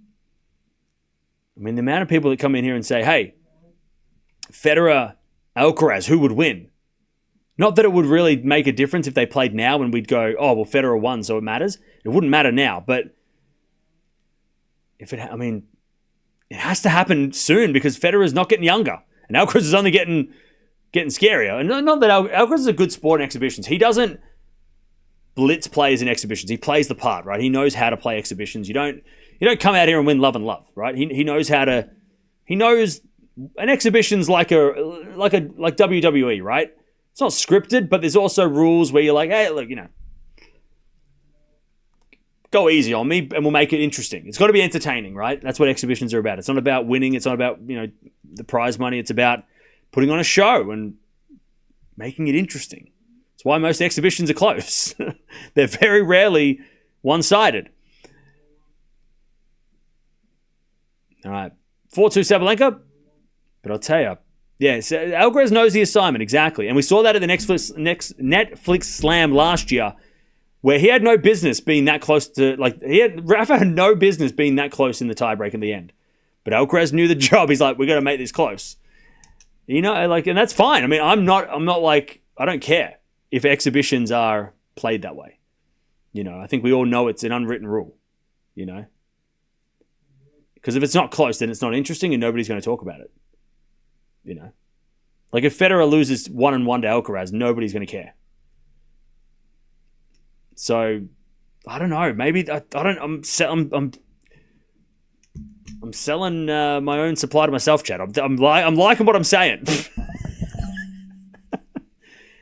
I'm more and more convinced the more I say it. 30 love. Blinkova serves. Just remember, Chad, if an exhibition comes up between Federer and Alcaraz, I told you. You know where you heard it here first. I don't know anything you don't, but that could happen. I reckon I reckon that's going to happen. I reckon we're going to get some sort of announcement that Federer versus Alcaraz 2-part series in America or something. And if it gets announced, then we've got to speak this into existence, Chad. The more I say it, maybe the universe makes it happen. As that goes out by Sabalenka 4-3, Sabalenka with a set and a break.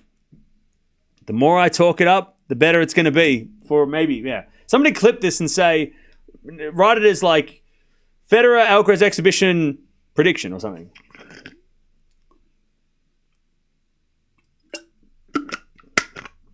I'm excited. I reckon that's going to be fire. Yeah, we're going to manifest that by just speaking it into existence. I mean, we joked about Rublev and Fonseca at the AO and it happened. Yeah. It's true. That is true. That is true. I was at the Laver Cup and I saw Rogers smile when he was watching Carlos play. Yeah. And that's probably where that's where the connection is too, right? It's like that's where they meet. And then in Shanghai, Federer's around. And then he's going to play Laver Cup again this year, Alcaraz, with Federer being there. I reckon that's where they do the deals. It's where probably Federer's going, all right, if I get myself in shape, this guy wants to play exhibition tennis.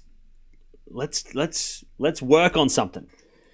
And you don't think that will be, I mean, the Six Kings Slam was massive, but you don't think that a Federer-Alcaraz 2-part exhibition series is going to not be the craziest shit ever? Like, that's going to be, would it be bigger than the Six Kings Slam? Maybe not monetarily, but hype-wise, it's going to be, the Six Kings Slam was huge as an exhibition. It felt like almost like a real event, right? But Alcaraz versus Federer would be, maybe they do it in Saudi. I mean, maybe that's where it's held. Maybe I don't know. Maybe that's how they get the they will get like the prize money and stuff. But I mean, it's going to be like that would be the biggest exhibition of.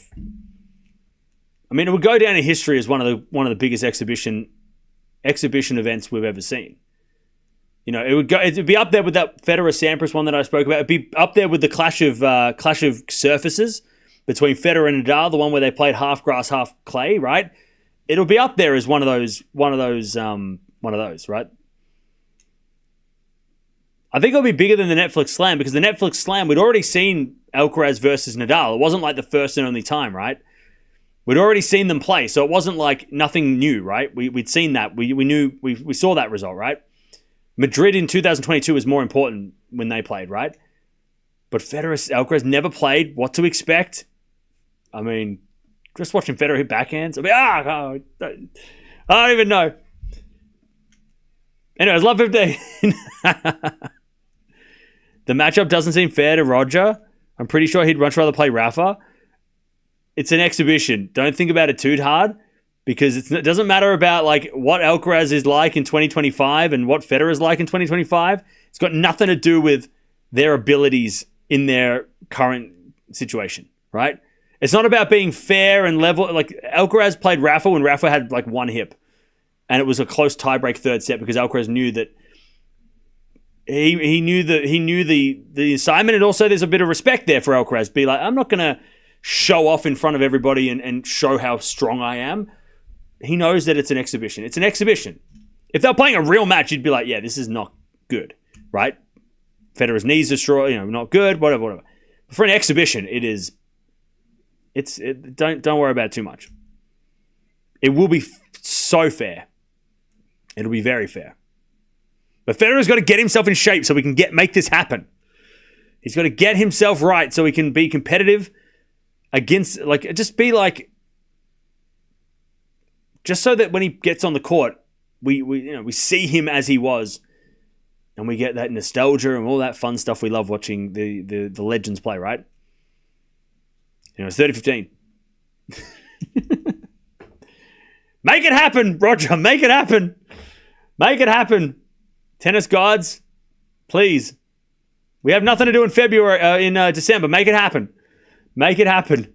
There's been a drop shot winner from Sabalenka, 40-15.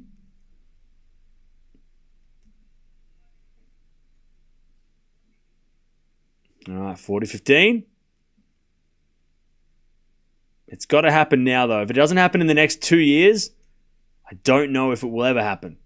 Because I don't know if Federer will be like 45-year-old Federer against 25-year-old Alcaraz. It just doesn't seem as fun.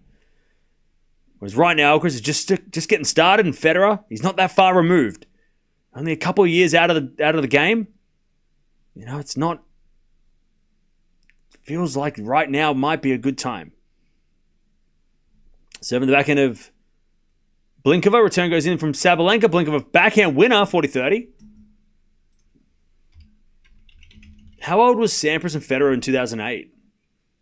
So Federer was 27 when he played Sampras, who at the time... Oh, so Sampras was 10 years older. So Sampras was 37. So it's a lot bigger age gap. But also, Federer was 27 in his prime. I don't think Alcaraz is in his prime yet, even though he's playing pretty damn good. Federer's a lot older than Sampras was back in there. But also Federer played a lot longer than Sampras. So I don't know.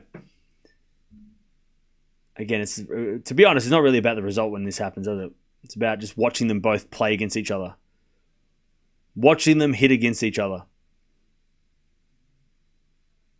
Federer was Carlos's idol as a kid. No way he's going to... Well, I don't think... Rafa was his idol. He said that in the documentary, but he massively respects Federer. He's not going to embarrass Roger, right? He's not going to go out there and do that. He respects these guys too much he doesn't have an ego about that. Alcaraz isn't out there to be like, I'm going to beat this guy really easily and show everyone who I am. It's like, no, that's the good thing about it. That's why Alcaraz is a great exhibition player. Because he's not out there to prove himself. He's out there because he knows how big of a deal it is. And he has never played Federer. So, I mean, that would also be interesting for him maybe to go, oh, I want to play Roger, Roger's 43. Yeah, so he's got to do it in the next couple of years, Roger. If he can get back, if he's obviously healthy enough to play, right? But yeah, if he gets to like 45, it's gonna be. I think it's gonna be too much. And also by then, Alcaraz might be like, I don't do exhibitions anymore. I'm focusing on the real stuff. So you got to get Alcaraz as well while he's still in that like, yeah, I'll play exhibitions. Like he's still keen to do it. You got to remember that too. It's not all just about whether or not Federer can play. Might be also, Alcaraz, Alcaraz in 2-3 years, when he gets to like 24, 25, he might be like, nah, I'm not mucking around anymore. I'm doing this. I'm not playing side missions. I'm not doing side quests. I'm only winning slams. I'm only doing this, and he might lock into play. Whereas right now, he's very keen to play a lot of these exhibitions. And as if and there's no way he'd say no to Federer. All right, 30-15. All right, chap. We've spoken about it enough. Now let the universe do its work, right? Let the universe make it happen.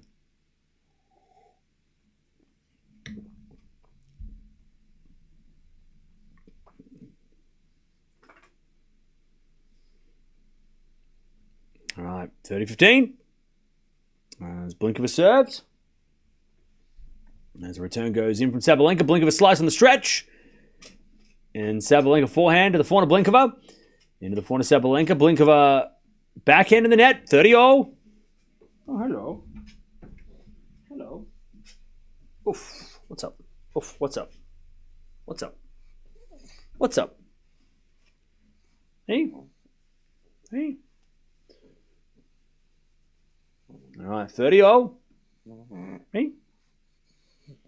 All right, 30-0. As Blinkova serves a fault, second serve.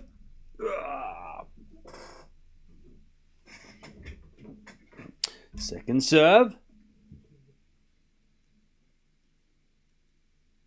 Into the forehand of Sabalenka. Good return. Blinkova goes down the line for a winner, though, and it's 40-30.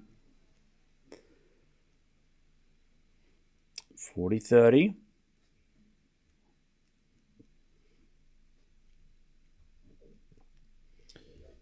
As Blinkova looks to make Sabalenka serve for the match. What else has been going on out on the other courts?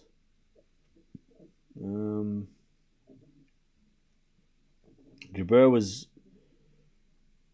won the first set, is down in the second though. Kudermetova's about to beat Buksha.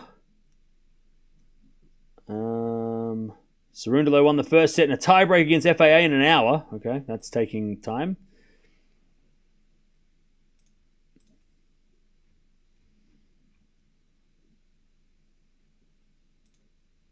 And Korda won the first set against China. All right, Blinkova deuce. Mensik just hit the court. Nice. Juan Manuel Cerundolo, not Fran. Younger brother. As a forehand rally down the line from Sabalenka is long. Advantage Blinkova.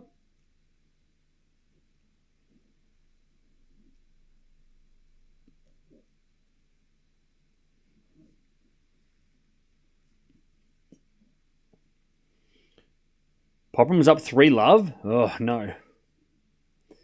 So in the forehand of Sabalenka, return the backhand of Blinkova. Sabalenka backhand into the backhand of Blinkova to the forehand of Sabalenka. Blinkova slice. Goes wide. We're back to deuce. Back to deuce.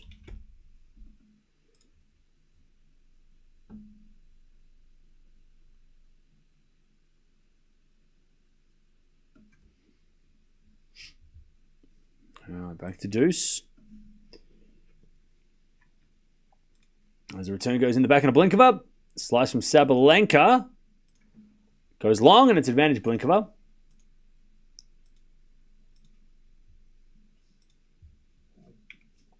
Advantage Blinkova.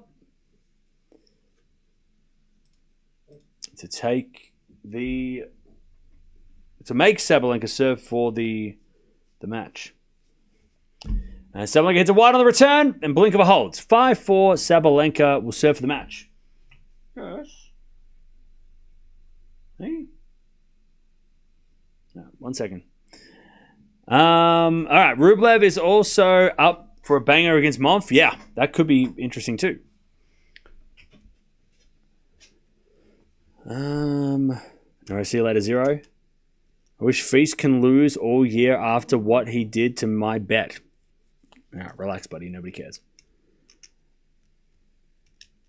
Just got to wait for this match to be over and Zverev to start. Yeah, Zverev's coming on after this.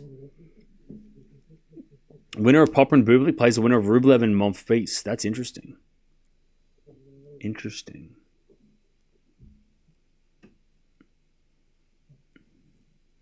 What's next? So we're going to watch Raducanu next, which is coming up a little bit later. It just kind of stinks because, there's like the schedule. I mean, it's still the first couple of days, right? And I know the first round of these tournaments is always very, very hard to find matches that are like super interesting. But even the second rounds, you're getting like the second round of these tournaments are like the first round of a slam, where you get the best players in the world taking on qualifiers, right? And you're like, ah. So it's hard to find matches that are interesting, even, are interesting again, It's like the third round when the seeds collide. That's when we start getting top 30 clashes and things start to get fun. But, yeah. I mean, Zhang Potapova comes on soon. I mean, that could be interesting. Yeah, Rublev and Monfils come on in 6 hours. It's 4 a.m. my time they can play. The two matches I want to watch are played at 4 and 5, or 4 a.m. and 5 a.m. So it would have been nicer if they just put them on a little bit earlier, but that's why they put them there, because they're the best matches of the day. So we might watch Rublev. I don't know. Depends on what happens the next couple of hours. All right, Love 15.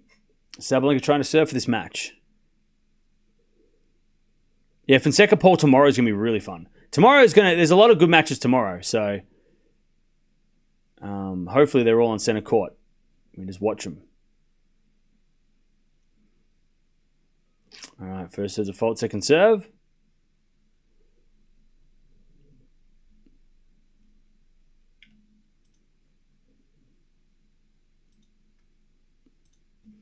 Serving to the backhand of Blinkova. Sabalenka backhand into the forehand of Blinkova to the backhand of Sabalenka. Sabalenka gets a winner. 15-all.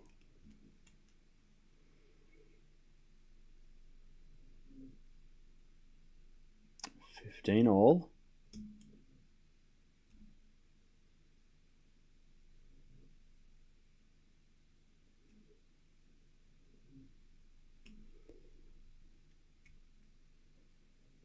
As we just serve again.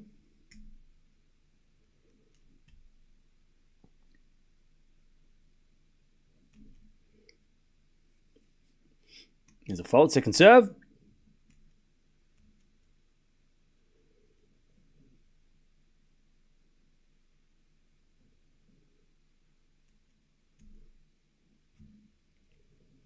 Second serve in the backhand of Blinkova. Sabalenka backhand winner. 30-15.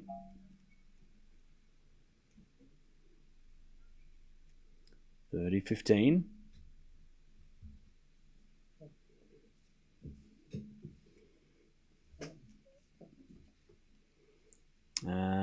Sabalenka serves again. Into the backhand of Blinkova. Return the forehand of Sabalenka. Blinkova again to the forehand of Sabalenka. Sabalenka overhits it. It's 30-all. Not over yet. 30-all. Then you get. Good girl. All right, 30-all. Sabalenka serves again.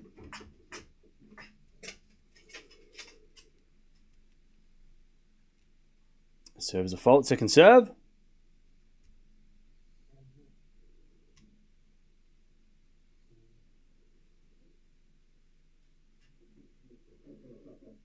Second serve.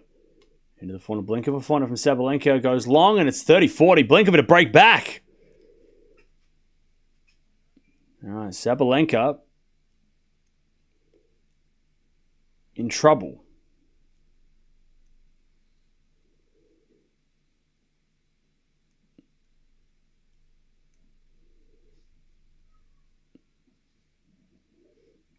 30-40 as she comes in the net. Blinkova can't return it, and it's deuce.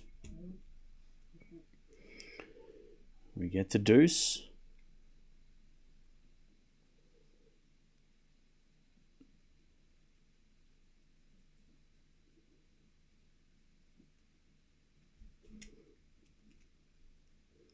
Serve again by Sabalenka. Into the backhand of Blinkova. Backhand of Sabalenka. Into the slice. Can't get it there. Blinkova. Sabalenka with a match point. Advantage Sabalenka to take the win and get to the third round. We should take on either Osorio or Elise Mertens, who she played last week. She played Mertens last week. All right. Serve. Is an ace to finish. I think it might hit the line because Blinkova had an air swing. Sabalenka wins in straight sets, 3 and 4. GG's. All right. Straightforward win.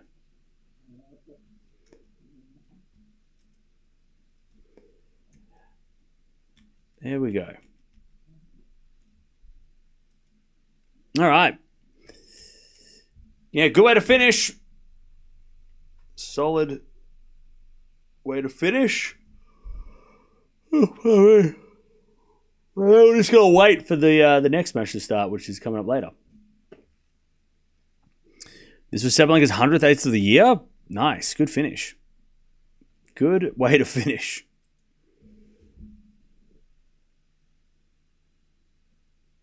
Danilovic is making a comeback. Yeah, I saw that. Jabeur also might be going the distance. Mensik's about to start. Quarter is up a set against China. Yeah, a lot of tennis going on. Who's taking the titles? Man, I want Djokovic to win 100. So I'm going to go Djokovic and... I'll go Djokovic, Sabalenka. Djokovic, Sabalenka. Dockers are running away with it now? Yeah, I've seen.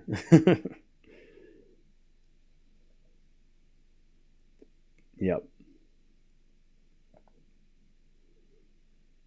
I'm going to go Zverev, Sabalenka. Okay. It would be really interesting if Zverev did win. I think that would make... I mean, look, Djokovic won, obviously very interesting too, but I think Zverev winning after winning Munich really puts himself back in the running for... like back in the conversation for French Open, right? Because I don't think anyone's saying that like confidently that Zverev's going to win the French. But if he wins Madrid after winning Munich, that's gotta... you gotta start... we've got to start talking about him, right? Because I don't think Munich is enough to be like, yeah, it's like Rune winning Barcelona, right? It's like, yeah, he could win the French, maybe, if certain things happen. But I feel like if Zverev does win Madrid as well, you got to think, oh, okay, he's getting into form now, and you know, maybe he can win the French.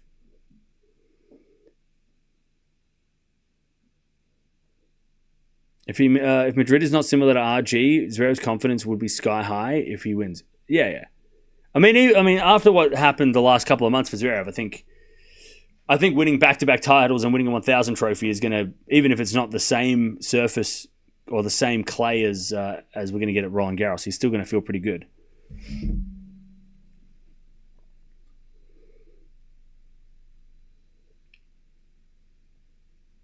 I would say Novak, his draw is not as brutal as Zverev. Yeah.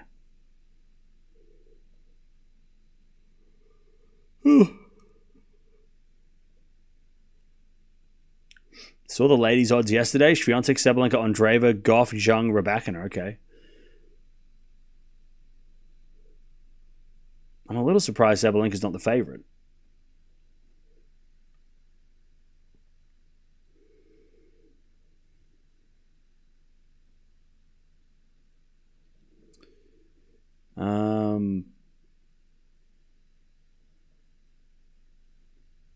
No Paolini? I don't know. I mean, Paolini's draw is not easy.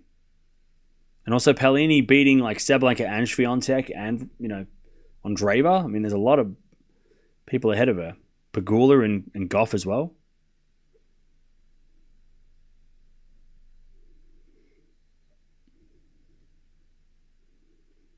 FA is playing terrible.